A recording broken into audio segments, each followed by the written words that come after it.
Hello जुनूनियंस, क्या हाल चाल बच्चा लोग, क्या हाल चाल। आई होप सब लोग बड़े होंगे, फिट एंड फाइन होंगे। तो मैं हूं आलोक चौबे, आपका दोस्त, आपका होस्ट और फिजिक्स मेंटोर। वेलकम करता हूं मैं आप सभी लोगों का आपके अपने प्यारे से चैनल पीडब्ल्यू लिटिल चैंप पर, जहां पर आप और मैं कहूं हम सभी लोग मिलकर धूम मचाते हैं। और अभी आपका चल रहा है रिवीजन इस जुनून प्रो प्यारे से बैच में। और आपके मैंने सारे चैप्टर फिजिक्स के कंप्लीट करवा दिए हैं। और आज हम लास्ट चैप्टर जो बचा था हमारा हीट चैप्टर को रिवाइज करने वाले हैं क्वेश्चंस के थ्रू। और बचा पार्टी, आप लोग अगर इस हीट चैप्टर का कॉन्सेप्चुअल चीजें पढ़ना चाहते हैं तो वो भी मैंने पढ़ा रखा है, और वो मैं आपको इस वीडियो के डिस्क्रिप्शन में लिंक मिल जाएगी, जहां से आप इस चैप्टर को इन डिटेल इन डेप्थ पढ़ सकते हैं। एक सिंगल वीडियो में आपको इसी आपके अपने प्यारे से चैनल पीडब्ल्यू लिटिल चैंप पर मिल जाएगा।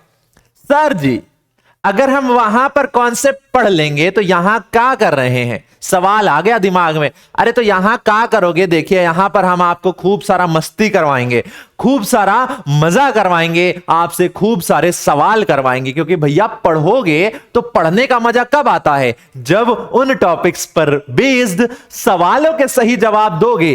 तभी तो क्या होगा, तभी तो आपको मजा आएगा कि अरे भैया मजा आ रहा है, एकदम सीख गए हैं। तो इस क्लास में हम आपको ढेर सारे, इतने सारे नहीं, इतने सारे सवाल करवाने वाले हैं। आप उन सवालों को देखो, उनको पढ़ो, समझो और फटाफट सही आंसर आपको बताना है। भैया जो सबसे ज्यादा सही आंसर बताएगा हम उसको क्या करेंगे, उसको शाबाशी देंगे।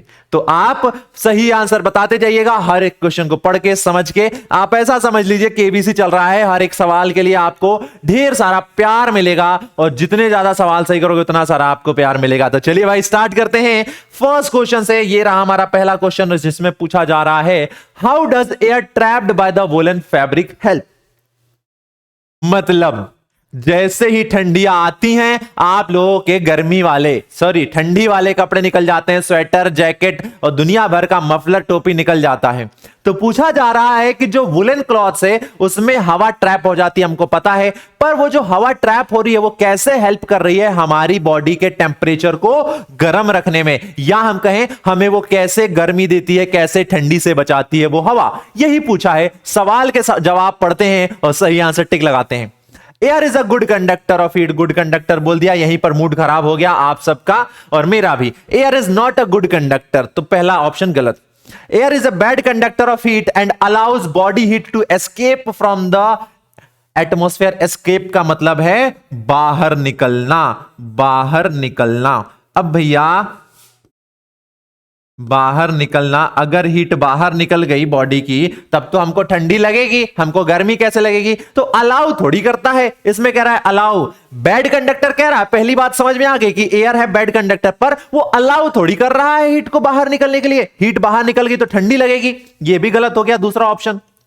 तीसरा कह रहा है air is a bad conductor of heat, सही बात है, and does not allow body heat to escape into the temperature. यानी हमारे बॉडी से जो हीट है, अगर टेम्परेचर हमारी बॉडी से जो हीट है अगर एटमॉस्फेयर में चली गई तो जाहिर सी बात है हमारी बॉडी का टेम्परेचर कम हो जाएगा, हमको आपको ठंडी लगने लगेगी। और इसी वजह से जो एयर है वो हमारी बॉडी के हीट को बाहर निकलने नहीं देती है, क्योंकि वो बैड कंडक्टर ऑफ हीट होती है। और ये आपका परफेक्ट आंसर हो जाएगा। How does air trapped by the woollen fabric help? Because air is a bad conductor of heat and does not allow body heat to escape into the atmosphere. ये हो जाएगा सिंपल सा answer. आप लोगों ने सही आंसर टिक लगा लिया होगा। अगला सवाल कहता है which of the following is not a valid reason for using cotton clothes in the summer. भैया जैसे ही गर्मियां आती हैं हम लोग कॉटन के कपड़े पहनने लगते हैं। अब कॉटन के कपड़े पहन रहे हैं तो उसका रीजन क्या है वो हमको पता है, बट यहां पर कह रहा है कौन सा वैलिड रीजन नहीं है वो चेक करते हैं। इस बार नीचे से ऊपर लेके आते हैं। Cotton is light in weight, बिल्कुल सही है। गर्मियों में हम क्या करते हैं, गर्मियों में हम कॉटन के कपड़े पहनते हैं क्योंकि वो हल्का होता है। अब ज्यादा भारी पहनेंगे तो ठंडी लगेगी।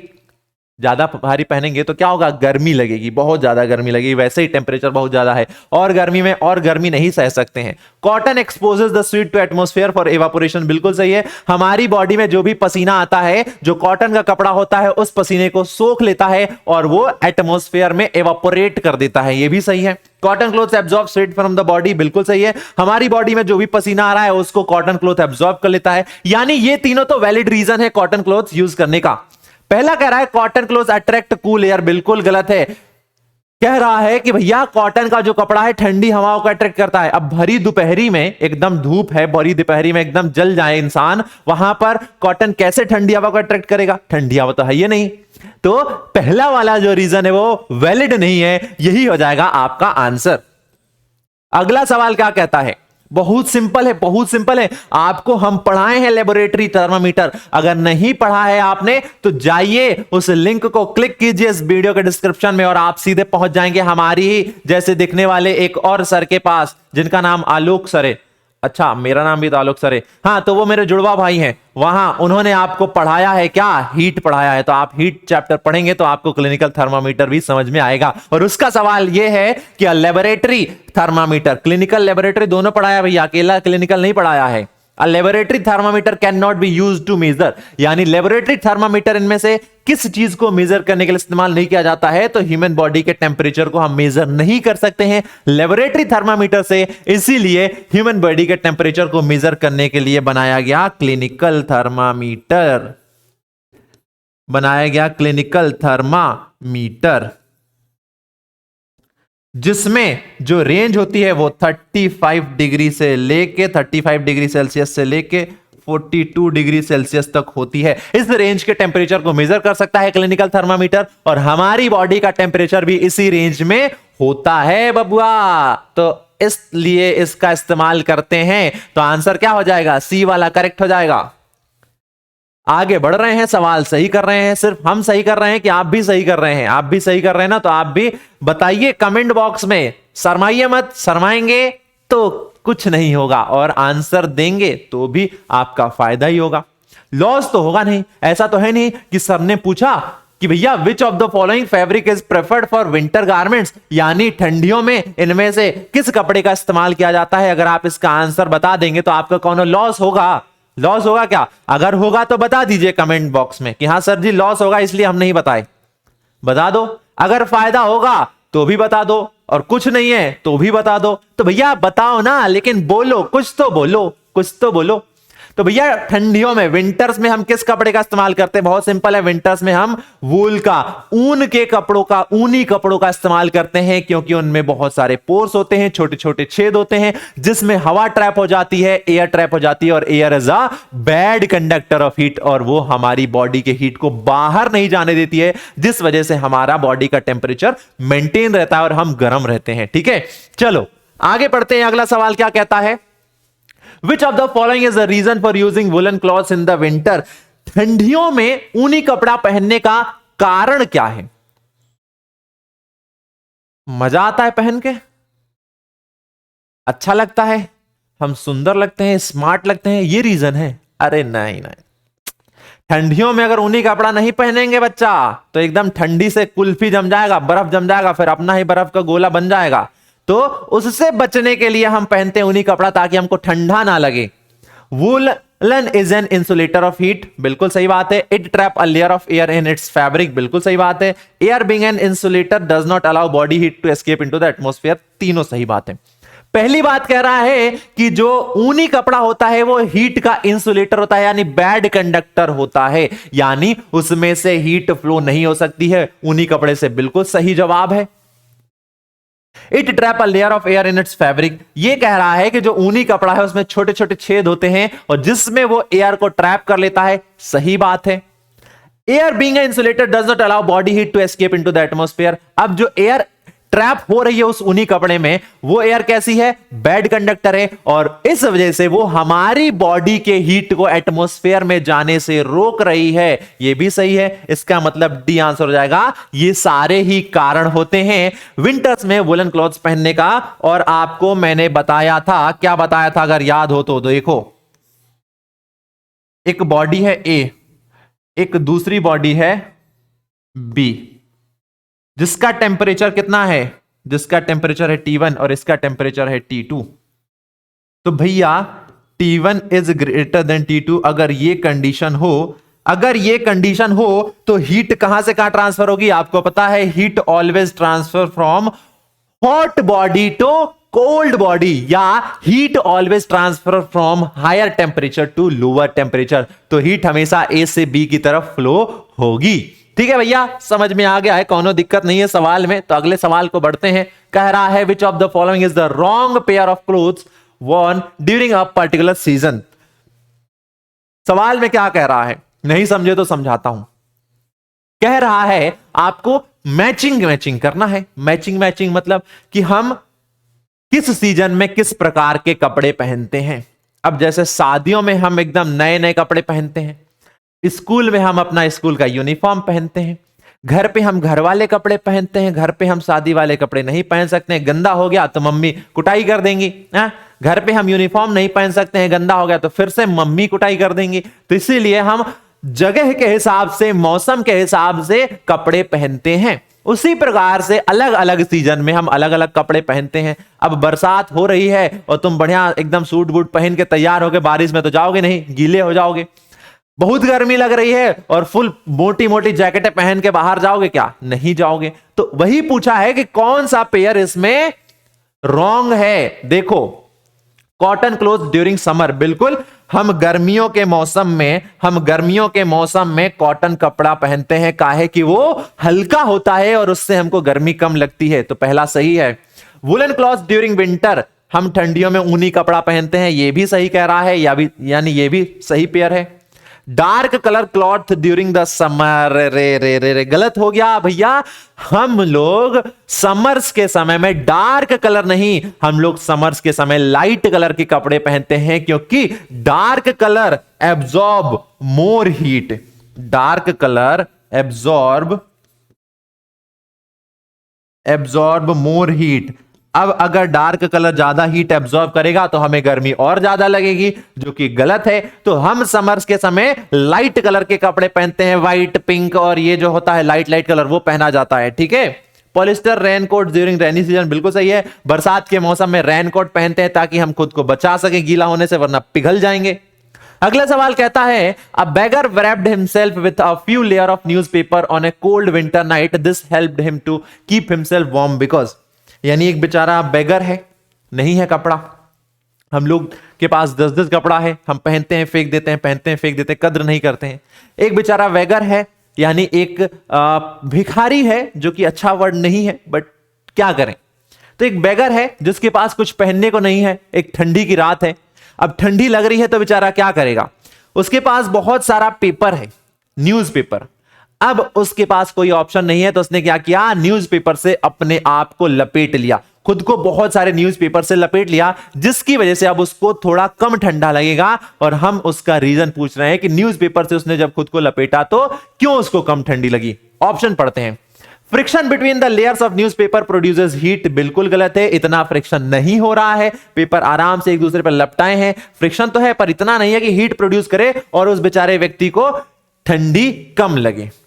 Air trapped between the layer of newspaper is a bad conductor of heat, और इसी वजह से उस इंसान का बॉडी का जो हीट है वो बाहर नहीं जाएगा और अपनी बॉडी हीट की वजह से ही उसको गर्मी लगेगी, या हम कहें कम ठंडी लगेगी। Newspaper is a conductor of heat, गलत है। Newspaper is at higher temperature than the temperature surrounding, ये भी गलत है। ऑप्शन बी एकदम करेक्ट हो जाएगा। अगला सवाल कहता है चूज द करेक्ट अल्टरनेटिव, इनमें से करेक्ट अल्टरनेटिव चूज करना है। In the process of convection heat travels, convection में जो हीट ट्रेवल होती है वो कहां से कहां ट्रेवल होती है। तो कन्वेक्शन का मतलब है transfer of heat, transfer of heat without, transfer of heat without the actual movement, transfer of it without the actual movement of particles, sorry, with, या हम कर सकते हैं by, transfer of heat by the actual movement of particles, यानी एक ऐसा heat transfer का method जहां पर मीडियम के पार्टिकल खुद मूवमेंट कर रहे हैं और उसकी वजह से हीट ट्रांसफर हो रहा है, वो होता है कन्वेक्शन। एंड बच्चा पार्टी, ये जो कन्वेक्शन होता है ये कहां पर होता है? कन्वेक्शन हमको देखने को मिलता है फ्लूइड्स में। फ्लूइड का मतलब है लिक्विड, फ्लूइड का मतलब है लिक्विड एंड गैस। लिक्विड और गैस को कॉमनली फ्लूइड कहा जाता है और कन्वेक्शन हमको फ्लूइड्स में देखने को मिलता है। अब कह रहा है जो कन्वेक्शन हो रहा है वो कहां पर होगा? तो भैया कन्वेक्शन जो एयर है, जो हवा है, हम कहीं पर आग लगी है तो वहां पर जो धुआं निकल रहा है वो गर्म है, तो वो कहां जा रहा है धुआं? लेफ्ट राइट या ऊपर? वो ऊपर जा रहा है, क्योंकि जब कन्वेक्शन होता है तो हवा गर्म हो जाती है और गर्म हवा हल्की होती है और हल्की चीज हमेशा ऊपर जाती है। ठीक है, तो ये हो जाएगा आंसर अपवर्ड। अपवर्ड हो जाएगा कि कन्वेक्शन की वजह से जो हीट है वो हमेशा अपवर्ड ट्रेवल करती है। अगला सवाल, why do wear cotton clothes in summer? हम समर्स में कॉटन क्लोथ्स क्यों पहनते हैं? बहुत सिंपल रीजन है, cotton is a bad conductor of heat and does not allow passes of warmer air near body. नहीं, पहला गलत। Cotton is a good conductor of heat. Cotton absorb sweat from the body exposing to the atmosphere for easy absorption. बिल्कुल सही है, cotton जो है वो हमारी बॉडी में से जो पसीना बहता है गर्मियों के समय उसको एब्जॉर्ब करता है और उस पसीने को एवापोरेट कर देता है, हम कहें तो वेपर में कन्वर्ट कर देता है। किसकी वजह से? एटमॉस्फेयर में जो गर्मी है वो गर्मी हमारे पसीने को क्या करती है? वेपर में कन्वर्ट कर देती है, तो हमारी बॉडी का पसीना निकल जाता है और हमको अब अच्छा महसूस होता है, थोड़ा ठंडा ठंडा महसूस होता है। आपने देखा होगा जब कभी आप खूब सारी मेहनत करते हैं गर्मियों के दिनों में, आपको बॉडी गीली हो जाती है, आपका कपड़ा गीला हो जाता है और फिर आप पंखे के सामने जाएं तो आपको ठंडक महसूस होती है, ठंडक महसूस होती है, तो वो इसी वजह से हो रही है क्योंकि उस कपड़े ने आपकी बॉडी के पसीने को एब्जॉर्ब कर लिया है और अब वो एवापोरेट हो रहा है। The standard fixed point for temperature measurement is used these day, यानी टेम्परेचर को मेजर करने के लिए जो स्टैंडर्ड फिक्स किया गया है वो क्या है? तो वो है बच्चों the temperature at which ice water and water vapour को एग्जिस्ट, यानी एक ऐसा टेम्परेचर भी होता है जिसे हम कहते हैं कितना? 273.16 केल्विन, 273.16 केल्विन। इतने टेम्परेचर पर आपका जो ice water and water vapour है वो एक साथ को एग्जिस्ट करता है, यानी वाटर हमारे अर्थ पर इकलौती ऐसी चीज है जो कि तीनों ही स्टेट में नेचुरली मिलती है, यानी solid, liquid and gas. Solid का मतलब है आपका आइस, लिक्विड का मतलब है आपका वाटर एंड गैस का मतलब है आपका क्या? वेपर। तो इसे हम लोग कहते हैं बच्चा पार्टी क्या कहते हैं? इसे हम कहते हैं ट्रिपल पॉइंट, यानी जहां पर आपका water, ice, water and water vapours तीनों के फॉर्म में मिलता है वो टेम्परेचर होता है 273.16 डिग्री, 273.16 केल्विन, और इसको यूज किया जाता है स्टैंडर्ड फिक्स पॉइंट टेम्परेचर को मेजर करने के लिए। ठीक है बच्चा पार्टी, समझ में आ गया? आगे बढ़ते हैं अगले सवाल की ओर, जिसमें अगला सवाल कहता है select the correct alternative the symbol of degree Celsius. अब आपने डिग्री सेल्सियस क्या है भाई? डिग्री सेल्सियस पहली बात तो डिग्री सेल्सियस क्या है? Unit of temperature. टेम्परेचर को मेजर करने की एक यूनिट है और इस डिग्री सेल्सियस की जो सिंबल है, इसका जो सिंबल है वो होता है एक छोटा सा गोला और सी। ये है आपका डिग्री सेल्सियस, ये डिग्री फ़ारेनहाइट, ये आपका डिग्री केल्विन होता है, ये केल्विन होता है, तो आंसर हो जाएगा option A degree Celsius. Next, what is normal body temperature? हम कहते हैं ना भैया नॉर्मल बॉडी टेम्परेचर, और कितना होता है नॉर्मल बॉडी टेम्परेचर? तो जनरली नॉर्मल बॉडी टेम्परेचर होता है 37 डिग्री सेंटीग्रेड। अब नॉर्मल बॉडी टेम्परेचर का मतलब क्या है? ऑप्शंस देखते हैं।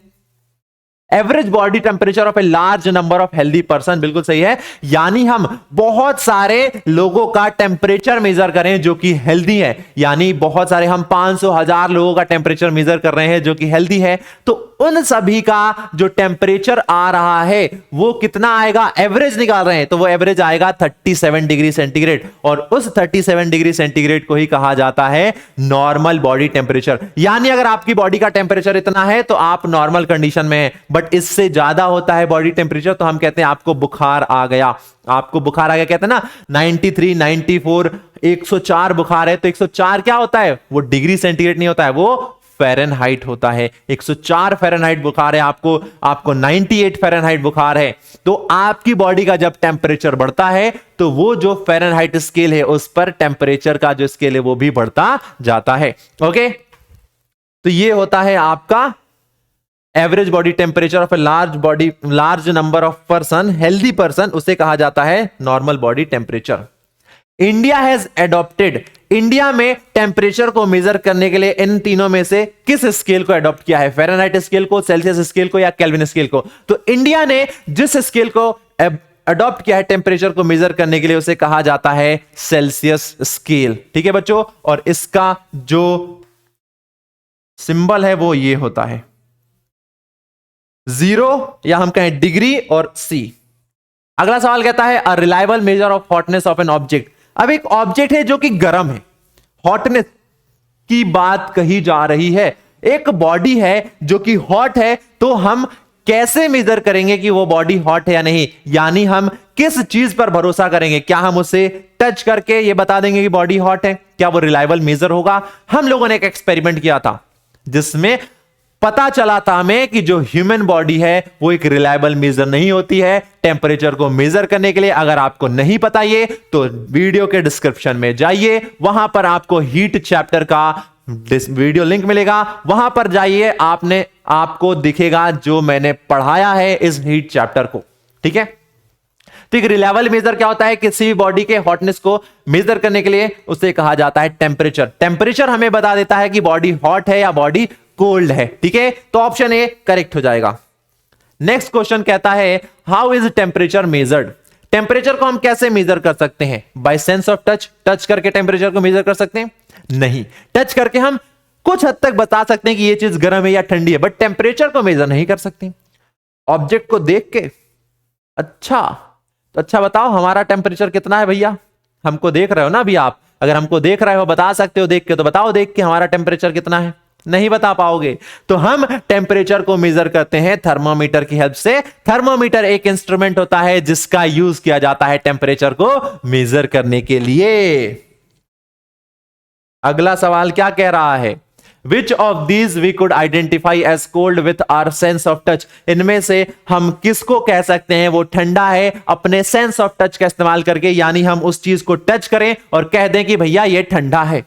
अगर हम गरम लिखा ही है, गरम कॉफी के कप को टच करें तो वो हमको गरम लगेगा कि ठंडा? हमको गरम लगेगा। हॉट टी है भैया, गरम लगेगा। आइस, बर्फ जो है ठंडा लगेगा। बर्फ को हम छुएंगे तो हमको समझ में आ जाएगा कि बर्फ ठंडा है, यानी उसका टेम्परेचर कम है। तो सी वाला आंसर बहुत ही सिंपल है, करेक्ट हो जाएगा। The layer of the atmosphere are heated through. Layer of atmosphere, हमारे एटमोस्फेयर में क्या है? डिफरेंट लेयर्स हैं गैसेस की। कैसे? एक बार बता देता हूं, चलिए भैया। तो ये देखिए, ये क्या है? ये है हमारी अर्थ, और हमारी अर्थ को किसी ने कवर कर रखा है। किसने कवर कर रखा है? तो एक एक करके देखते हैं। हमारी अर्थ को कवर कर रखा है लेयर्स ऑफ गैसेस ने।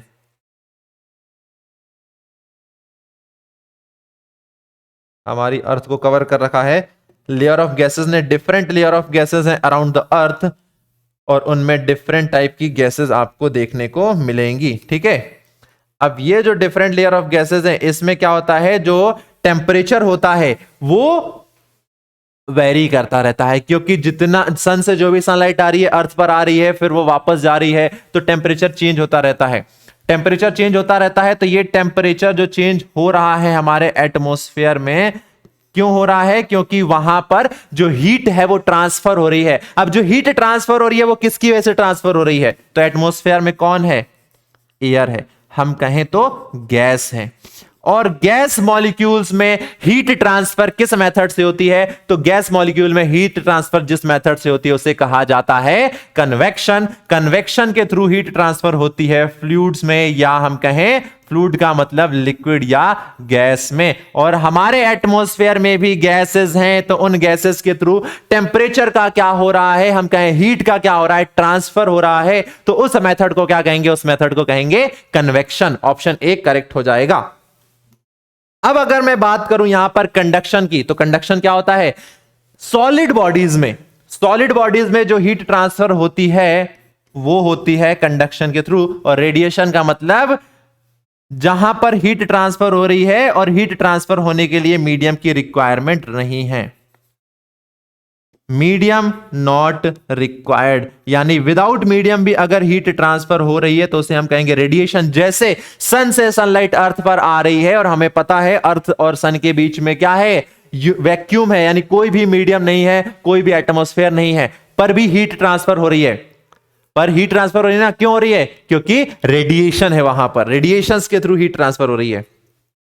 Woollen clothes are used in winter season because woollen clothes are a good source of producing heat, absorb heat from the surrounding, are bad conductor of heat, provide heat to the body continuity, are bad conductor of heat. Bad conductor of heat होते हैं, इस वजह से ये हमारी body के temperatures को, हमारी बॉडी के हीट को बाहर नहीं जाने देते हैं। ठीक है,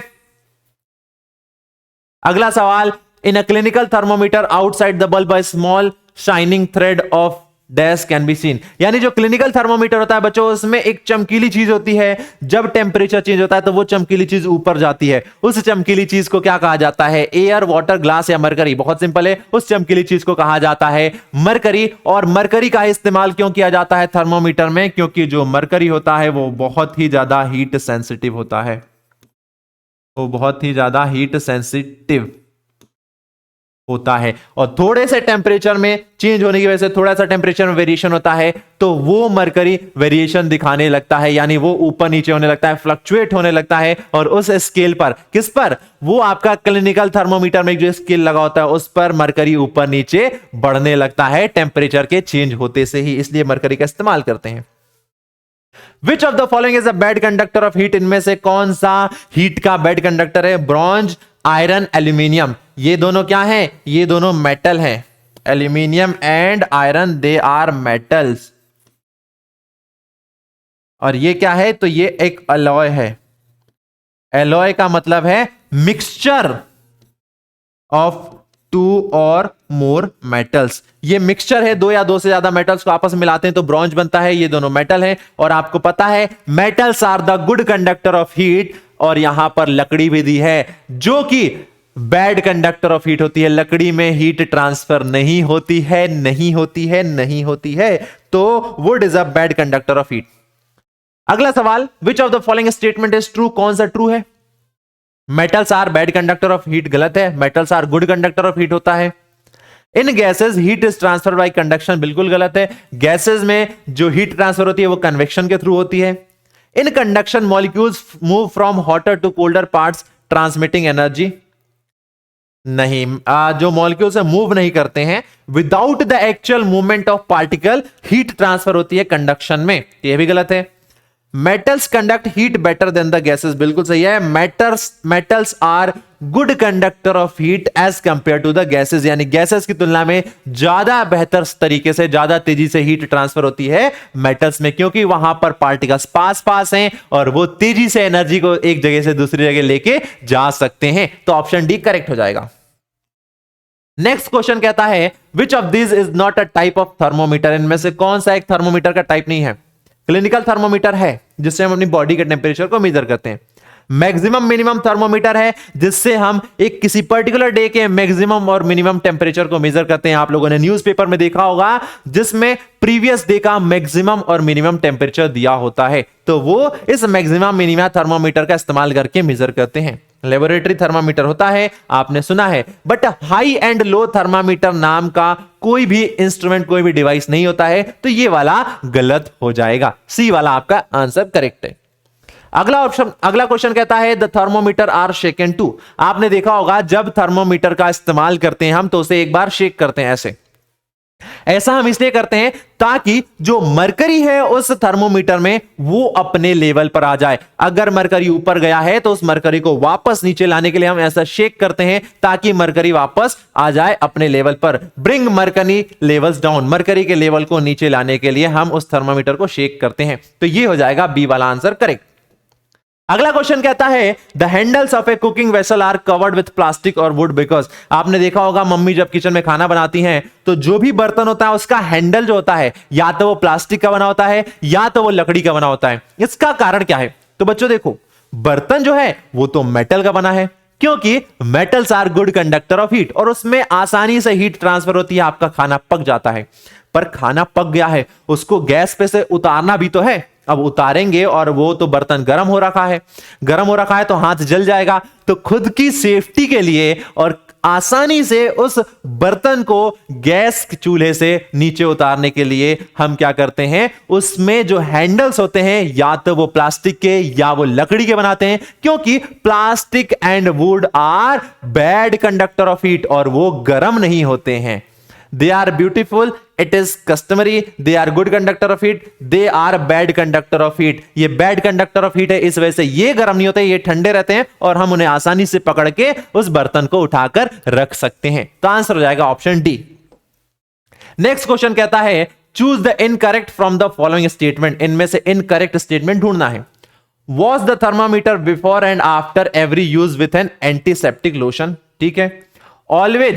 Always shake the thermometer before checking the temperature level। बिल्कुल सही है। A thermometer can be placed anywhere or the reading should be taken by keeping the level of mercury along the line of sight। अब इनमें से incorrect बताना है। पहला फिर से पढ़ते हैं।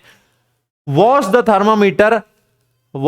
thermometer before and after every use with in the antiseptic lotion. बिल्कुल सही है, हमको ऐसा करना चाहिए क्योंकि हमें पता नहीं है उस थर्मामीटर का यूज किसने किया था, उसको कोई बीमारी है तो वो हमें भी ट्रांसफर हो सकती है, तो हमें थर्मामीटर को हमेशा क्लीन करना चाहिए। Always shake the thermometer before checking the temperature level. बिल्कुल सही है, जिससे कि जो मरकरी का लेवल है वो नीचे आ जाए।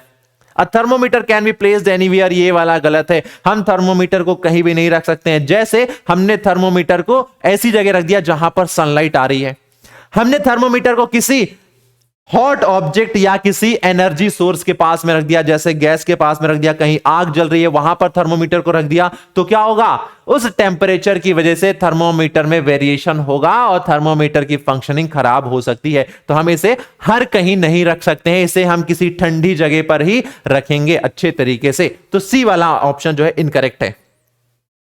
अब पॉलिश्ड सिल्वर सरफेस, पॉलिश बच्चों, पॉलिश जब सरफेस को पॉलिश कर दिया जाता है, चिकना कर दिया जाता है, तो वो जो सरफेस है वो कैसी हो जाती है, स्मूथ हो जाती है। जब किसी सरफेस को पॉलिश कर दिया जाता है, चिकना कर दिया जाता है, तो वो सरफेस स्मूथ हो जाती है और स्मूथ सरफेस बिहेव करने लगती है एक मिरर की तरह। It start behaving like a mirror, start behaving like a mirror. तो ये जो स्मूथ सरफेस है ये एक मिरर की तरह बिहेव करने लगेगा और मिरर पर जब कोई चीज आकर इंसिडेंट होती है तो वो टकराने के बाद रिफ्लेक्ट हो जाती है। तो जब किसी सिल्वर को पॉलिश कर दिया जाता है तो वो पुअर एब्जॉर्बर हो जाता है हीट का एंड गुड रिफ्लेक्टर हो जाता है। यानी अब उस सरफेस को इतना चिकना कर दिया है तो कि जब उस पर हीट आएगी तो वो उसे एब्जॉर्ब ही नहीं कर पाएगा, उससे वो रिफ्लेक्ट कर देगा, उसे वो रिफ्लेक्ट कर देगा, है ना। जैसे मैं एक कांच को लेकर रखता हूं, अब सन से सनलाइट आ रही है, तो सन से सनलाइट आ रही है, उस कांच से मिरर से टकरा के रिफ्लेक्ट होकर आपकी आंखों में जा रही है। तो ये जो मिरर है उस सनलाइट को एब्जॉर्ब नहीं कर रहा है पर उसे रिफ्लेक्ट बहुत अच्छे से कर रहा है। तो सिल्वर भी वही करेगा, एक पूरा एब्जॉर्बर बन जाएगा एंड गुड रिफ्लेक्टर बन जाएगा हीट का। अगला question, substance which allow heat to pass through them are called, यानी ऐसे मटेरियल्स, ऐसे सब्सटेंस जो अपने अंदर से हीट को पास होने देते हैं उन्हें क्या कहा जाता है। ये तो बहुत सिंपल सी डेफिनेशन है कंडक्टर की। कंडक्टर ऐसे मटेरियल जो कि अपने अंदर से हीट को पास होने देते हैं। Select the odd one out with respect to the conduction of heat, wood, paper, plastic and silver. इनमें से कौन सा ऑड वन है? ठीक है, प्लास्टिक, पेपर एंड वुड, ये तीनों अगर हम देखें तो ये तीनों क्या हैं, ये तीनों बैड कंडक्टर ऑफ हीट हैं। बैड कंडक्टर ऑफ हीट है यानी ये हीट को ट्रांसफर नहीं होने देंगे। बट यहां पर सिल्वर क्या है, silver is a good conductor of heat. Good conductor of heat है और ये अलग है, तो इसलिए ऑड वन आउट करना था, हमने ऑड वन सेलेक्ट कर दिया आउट कि सिल्वर गुड कंडक्टर है, बाकी तीनों बैड कंडक्टर है। अगला क्वेश्चन कहता है the water at the surface of swimming pool और lakes being warmer due to, swimming pool या किसी लेक के सरफेस पर जो वाटर होता है वो गर्म हो जाता है, क्यों गर्म होता है? सनलाइट की वजह से। सन से जो सनलाइट आ रही है उसकी वजह से वो पानी गर्म हो जाता है, वो इवापोरेट होने लगता है। तो सन से सनलाइट किस प्रोसेस से आ रही है? हीट ट्रांसफर की किस मेथड से सनलाइट आ रही है उस वाटर सरफेस पर? क्या कहते हैं उसे? कंडक्शन, कन्वेक्शन या रेडिएशन? उसे कहा जाता है रेडिएशन। यानी रेडिएशन के थ्रू किसी स्विमिंग पूल या लेक या किसी ओशन या किसी रिवर के सरफेस का पानी गर्म होता है। ऑप्शन ए करेक्ट हो जाएगा। नेक्स्ट क्वेश्चन कहता है in vacuum heat is transferred by, vacuum sun से अर्थ तक जो सनलाइट आ रही है वो वैक्यूम से होती हुई आ रही है, क्योंकि यहां पर कोई भी एटमॉस्फेयर नहीं है। तो सन से सनलाइट अर्थ तक आ रही है किस हीट ट्रांसफर की मेथड के द्वारा? उस हीट ट्रांसफर की मेथड को कहा जाता है रेडिएशन। कंडक्शन आपको पता है, कंडक्शन कहां पर होता है? कंडक्शन होता है सॉलिड में और आपका कन्वेक्शन होता है फ्लूइड में और रेडिएशन होता है वैक्यूम में। Next, radiation depends on, radiation जो है वो किस पर डिपेंड करता है? The temperature of the substance depend करता है, the colour of the substance depend करता है, बोथ द अबव। तो रेडिएशन बच्चों इन दोनों ही फैक्टर्स पर डिपेंड करता है कि बॉडी का टेम्परेचर कितना है। टेम्परेचर ज्यादा तो वो ज्यादा हीट रेडिएट करेगा, और उसके कलर पर भी डिपेंड करता है कि कलर कौन सा है, क्योंकि कुछ कलर ज्यादा रेडिएट करते हैं हीट को, कुछ कलर कम रेडिएट करते हैं। तो इन दोनों फैक्टर्स पर डिपेंड करता है radiation. Next question, conductor is, या हम कहें कंडक्शन इज, कंडक्शन पूछा गया है कि कंडक्शन क्या होता है? The process of transfer of heat which does not require any material medium, गलत है। जिसमें मटेरियल मीडियम की रिक्वायरमेंट नहीं होती है उसे कहा जाता है radiation. Next, the process of transferring heat from molecule to molecule without the actual movement of the molecule, ये थोड़ा सही लग रहा है। The process in which molecule conduct heat by moving from hotter region to the, गलत है, molecules move नहीं करते हैं। The process moves through the medium of proton, गलत है, ये वाला सही है। The process of transferring heat from molecules to molecule without the actual movement of molecules, यानी कंडक्शन में जो पार्टिकल्स के मीडियम है वो एक्चुअल खुद ही मूव नहीं करते हैं, वो बस अपनी जगह पे वाइब्रेट करते रहते हैं। ये आपको पढ़ाया है, अगर वही देखना है तो वापस वीडियो के डिस्क्रिप्शन में जाइए, वहां पर आपको हीट चैप्टर जो मैंने डिटेल में पढ़ाया है वो आपको मिल जाएगा, उसको जाके पढ़िए और समझिए। नेक्स्ट क्वेश्चन कहता है the process of transfer of heat by the movement of particle of medium from one place to another, यानी एक ऐसा हीट ट्रांसफर का मेथड जिसमें पार्टिकल्स के मीडियम मूव कर रहे हैं एक जगह से दूसरी जगह, और वो किस में मूव कर सकते हैं? तो वो मूव कर सकते हैं फ्लूइड में। यानी फ्लूइड का मतलब है liquid and gas. Liquid and gas में जो पार्टिकल्स होते हैं वो फ्री होते हैं और वो इजीली एक जगह से दूसरी जगह मूव कर सकते हैं, और उनके मूवमेंट के कारण हीट का ट्रांसफर हो रहा है, तो उस मेथड को कहा जाता है convection. Okay, next question, good conductor of heat is, इनमें से हीट का गुड कंडक्टर कौन है? Hydrogen good conductor of heat नहीं है, oxygen good conductor of heat नहीं है, nitrogen good conductor of heat नहीं है, नन ऑफ दीज, यानी ये तीनों ही गुड कंडक्टर ऑफ हीट नहीं है। ऑप्शन डी करेक्ट हो जाएगा। नेक्स्ट क्वेश्चन क्या कहता है? Select the odd one out with respect to the conduction of heat, इनमें से कौन सा ऑड वन आउट है? तो देखो बच्चा लोग, जो गोल्ड है, जो कॉपर है और जो आपका मरकरी है, ये तीनों ही गुड कंडक्टर हैं। गुड कंडक्टर है, इसका मतलब इनमें आसानी से हीट ट्रांसफर हो सकती है। बट अगर हम बात करें कॉर्क की तो ये एक बैड कंडक्टर है, बैड कंडक्टर ऑफ हीट है। तो हमको ऑड वन आउट करना था, ये ऑड वन है क्योंकि ये बैड कंडक्टर है, बाकी सारे गुड कंडक्टर हैं, तो ऑप्शन ए करेक्ट हो जाएगा।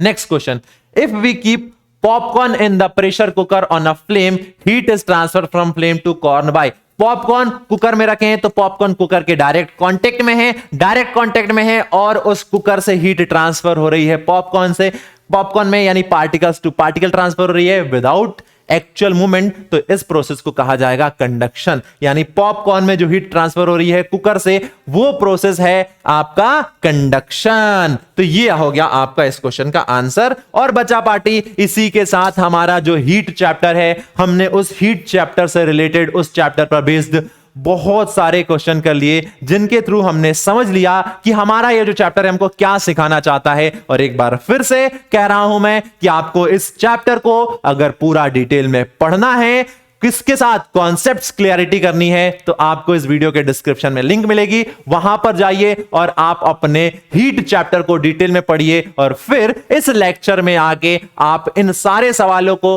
करेंगे तो आप देखेंगे कि आपसे सारे क्वेश्चंस बन रहे हैं। तो बच्चों, ये था हमारा हीट चैप्टर जो कि आज हमने कर लिया है खत्म। अब मिलेंगे आपसे बहुत जल्द आपके अपने इसी प्यारे से चैनल पीडब्ल्यू लिटिल चैंप। तब तक तो पढ़ते रहिए, मुस्कुराते रहिए, अपना ख्याल रखिए। Tata, bye bye, thank you and love you all.